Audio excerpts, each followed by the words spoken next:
Hello ಕರ್ನಾಟಕದ ಜನತೆ, welcome back to update Kannada 360 channel. So ನನ್ನ ಇವತ್ತಿನ ವಿಡಿಯೋದಲ್ಲಿ ಗೃಹಲಕ್ಷ್ಮಿ ಯೋಜನೆ 7ನೇ ಕಂತಿನ ಹಣದ ಬಗ್ಗೆ ಸರ್ಕಾರ ಒಂದು ಬೆಳಂಬೆಳಗ್ಗೆನೇ ಬಿಗ್ ಅಪ್ಡೇಟನ್ನು ನೀಡಿದೆ. ಸೊ ಇದ್ರ ಬಗ್ಗೆ ಡೀಟೇಲ್ ಆಗಿ ತಿಳಿಸ್ಕೊಡ್ತೀನಿ ಈ ವಿಡಿಯೋದಲ್ಲಿ. ಮತ್ತು ಸರ್ಕಾರ ರಾತ್ರೋರಾತ್ರಿ ಒಂದು ಹೊಸ ನಿರ್ಧಾರವನ್ನು ಕೈಗೊಂಡಿದೆ.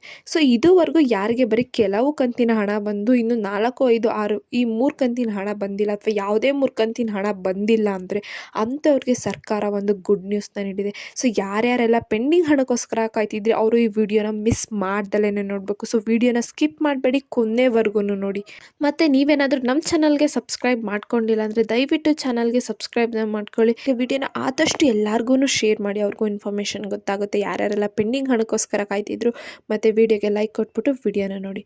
ಸೊ 7ನೇ ಕಂತಿನ ಹಣದ ಬಿಡುಗಡೆ ಜೊತೆಗೇನೆ ಯಾರ್ಯಾರಿಗೆಲ್ಲ ಇನ್ನು ಪೆಂಡಿಂಗ್ ಹಣ ಬಂದಿರಲಿಲ್ವಲ್ಲ, ಸೊ ಅಂಥವ್ರಿಗೆ ಪೆಂಡಿಂಗ್ ಹಣನೂ ಕೂಡ ಜಮಾ ಆಗುತ್ತೆ. ಸೊ ಜಮಾ ಯಾವಾಗ ಆಗುತ್ತೆ ಅಂದರೆ ನಿಮ್ಮ ಬ್ಯಾಂಕ್ ಅಕೌಂಟಲ್ಲಿ ಏನೇ ಸಮಸ್ಯೆ ಇರಬಾರ್ದು. ಸರ್ಕಾರ ಹೇಳಿರುವ ಚೇಂಜಸ್ ಎಲ್ಲ ಮಾಡಿಸ್ಕೊಂಡು ನಿಮ್ಮ ಬ್ಯಾಂಕ್ ಅಕೌಂಟ್ ಏನಾದರೂ ಸರ್ಕಾರದ ಡೇಟಾಬೇಸ್ ಜೊತೆ ಏನಾದರೂ ಲಿಂಕ್ ಆಗಿತ್ತು, ಅಥವಾ ಸರ್ಕಾರದ ಡೇಟಾಬೇಸಲ್ಲಿ ನಿಮ್ಮ ಅಕೌಂಟ್ ಬಗ್ಗೆ ಇನ್ಫಾರ್ಮೇಷನ್ ಇತ್ತು ಅಂದರೆ ಅವಾಗಷ್ಟೇ ಆಟೋಮೆಟಿಕ್ಕಾಗಿ ನಿಮಗೆ ಸರ್ಕಾರದ ಕಡೆಯಿಂದ ಬರಬೇಕಾಗಿರೋ ಹಣ ಡಿ.ಬಿ.ಟಿ ಆಗುತ್ತೆ. ಸೊ ಗೃಹಲಕ್ಷ್ಮಿ ಯೋಜನೆ 7ನೇ ಕಂತಿನ ಹಣ ಯಾವಾಗ ಬಿಡುಗಡೆ ಆಗಲಿದೆ? ಸೊ ಇದೊಂದು ಎಲ್ಲರ ಮನಸ್ಸಲ್ಲೂ ಒಂದು ಡೌಟ್ ಮೂಡಿದೆ. ಇನ್ನು ನಮಗೆ 6ನೇ ಕಂತಿನ ಹಣ ಬಂದಿಲ್ಲ, ಆಲ್ರೆಡಿ ಸರ್ಕಾರ 7ನೇ ಕಂತಿನ ಹಣನ ಬಿಡುಗಡೆ ಮಾಡ್ತಿದ್ಯಾ? ನಿಜವಾಗ್ಲೂ ಬಿಡುಗಡೆ ಮಾಡ್ತಿದ್ರೆ ಯಾವಾಗ ಬಿಡುಗಡೆ ಮಾಡ್ತಾ ಇದ್ದಾರೆ? ಸೊ ಇದಕ್ಕೆಲ್ಲದಕ್ಕೂ ಉತ್ತರ ನಾನು ಈ ವಿಡಿಯೋದಲ್ಲಿ ತಿಳಿಸ್ಕೊಡ್ತೀನಿ. ಸೊ ರಾಜ್ಯ ಸರ್ಕಾರ ಜಾರಿಗೆ ತಂದಿರುವ ಗ್ಯಾರಂಟಿ ಯೋಜನೆಗಳಲ್ಲಿ ಅತಿ ಹೆಚ್ಚು ಅನುದಾಯ ಪಡ್ಕೊತಿರೋ ಯೋಜನೆ ಗೃಹಲಕ್ಷ್ಮಿ ಯೋಜನೆ ಅಲ್ವಾ? ಸೊ ಏನು ಗೃಹಲಕ್ಷ್ಮಿ ಯೋಜನೆಯಲ್ಲಿ ಇಲ್ಲಿವರೆಗೂ 6ನೇ ಕಂತಿನ ಹಣನ ಕೆಲವೊಂದಷ್ಟು ಮಹಿಳೆಯರು ಸಕ್ಸಸ್ಫುಲ್ ಆಗಿ ಪಡ್ಕೊಂಡಿದ್ದಾರೆ. ಇನ್ನೇನು ಗೃಹಲಕ್ಷ್ಮಿ ಯೋಜನೆಯ 7ನೇ ಕಂತಿನ ಹಣ ಮಾರ್ಚ್ 15, 2020-24 ಫಲಾನುಭವಿಗಳ ಖಾತೆಗೆ ಜಮಾ ಆಗಲಿದೆ ಎಂದ್ಬಿಟ್ಟು ಸರ್ಕಾರ ಒಂದು ಸ್ಪಷ್ಟವಾದ ಒಂದು ಸ್ಟೇಟ್ಮೆಂಟ್ನ ನೀಡಿದೆ.